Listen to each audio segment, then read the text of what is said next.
In 3 minuti il TG del quotidiano La Nazione Siciliana.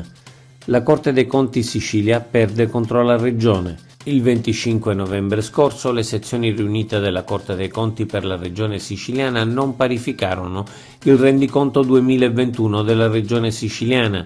Schifani presentò ricorso che ieri è stato accolto.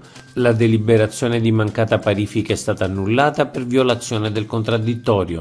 Le sezioni riunite siciliane dovranno quindi pronunciarsi nuovamente con un nuovo giudizio di parifica. Collegato alla finanziaria, articoli impugnati. Il timore è che su 141 articoli del collegato alla legge di stabilità ne venissero impugnati una quarantina è stato scongiurato.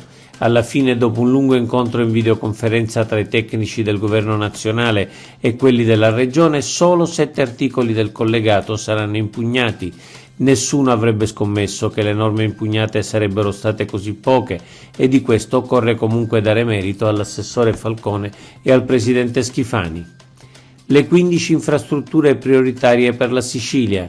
Presentato ieri da Unioncamere Sicilia il libro bianco aggiornato sulle 15 priorità infrastrutturali della nostra regione. All'interno le 15 infrastrutture prioritarie da realizzare per fare della Sicilia l'hub commerciale del Mediterraneo verso il nord Europa. Trovi l'elenco delle 15 opere prioritarie nel sito www.lanazionesiciliana.eu.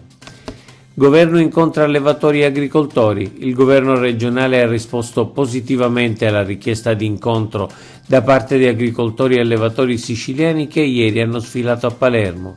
La preoccupazione degli agricoltori e dei pescatori siciliani non resterà inascoltata, ha detto il presidente Schifani. Ritardi nelle pratiche di invalidità. La settimana scorsa il Comitato regionale INPS Sicilia ha chiesto al governo della regione di assumere ogni iniziativa utile a superare le gravi criticità che affliggono il procedimento per l'accertamento dell'invalidità civile. Ieri mattina incontro presso l'assessorato alla salute tra l'assessora Giovanna Volo e il Comitato regionale INPS Sicilia presieduto da Valeria Tranchina. Piano regolatore per il porto di Catania. Presentato ieri in conferenza stampa a Catania dal presidente dell'autorità portuale Francesco Di Sarcina, il nuovo e fortemente innovativo piano regolatore del porto di Catania.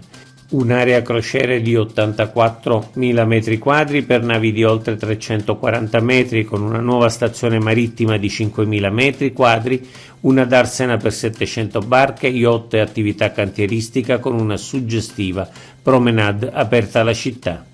Oggi è tutto per l'informazione del quotidiano La Nazione Siciliana. Trovate gli articoli completi su www.lanazionesiciliana.eu.